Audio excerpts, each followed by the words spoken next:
Данный видеоролик не преследует цели задеть или оскорбить чьи-либо чувства. Ролик был создан исключительно образовательных и познавательных целях. Берегите себя. Сегодня я расскажу вам про наибах имама Шамиля из числа ингушей. Мы перечислим вам ингушских наибах имама Шамиля, и ингуши те народ, который вели борьбу против Российской империи, и много раз восставали против них, так что начнем.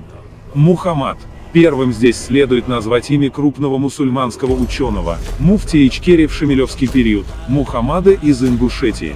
Мухаммад был известным ученым, богословом и предводителем ингушей, мухаджиров, обосновавшихся в горных районах Чечни. Он был известен в имамате своей храбростью и мужеством, уговаривал ингушей переселиться с равнины, где они находились под присмотром царских войск, в горную Чечню, в имамат. Одно время он был муфтием Ичкерии. Бурсак. Другая личность наиба в имамате. Ингуш Бурсак. Это выходец из Верхнехулинского замка Дударовых, о котором Дадаев пишет: Бурсак был выходцем из ингушского села Хули и наибом Шамиля. Отец Бурсака, Баешт Бузуртанов, был известным народным героем, целителем, святым человеком, помогавшим выжить ингушам во время голода. Впоследствии сын Бурсака, Бунхо, также стал народным целителем, мастерство которого позволяло ему проводить трепанацию черепа. Потомки Баешка, Бурсак, Бунхо и их дети проживали в районе Бардбаси Ангуштинского общества в местечке Махлой-Юрт вплоть до 1859 года.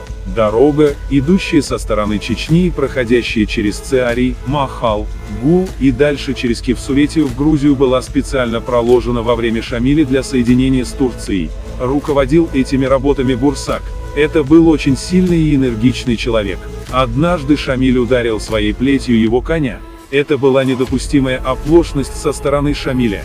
Бурсак сказал Шамилю, что он, имея подобный сан, зря ударил его коня и что сделал он это из гордыни и спеси, которые не к лицу имаму. Устыдившись слов его, Шамиль признался принародно в этом и сказал, что Бурсак прав. Умер Бурсак по дороге в Мекку. Дударов Галашкинский. В арабографических документах периода имамата фигурирует имя еще одной личности из ингушей. Это наиб Шамиля в Галашках Дударов. На сегодня в документах он проходит только под фамилией. Есть разные предположения насчет имени наиба. Одни его считают Казимагомедом Дударовым, сыном основателя селения Инал-Юрт, ныне Хумалак, Инала Дударова, который перешел на сторону Шамиля из-за поселения в его родном ауле Инал-Юрт осетин-христиан. Это известная личность, он является братом царского генерала Магомета Дударова, жившего в село Джейрах и похороненного здесь же.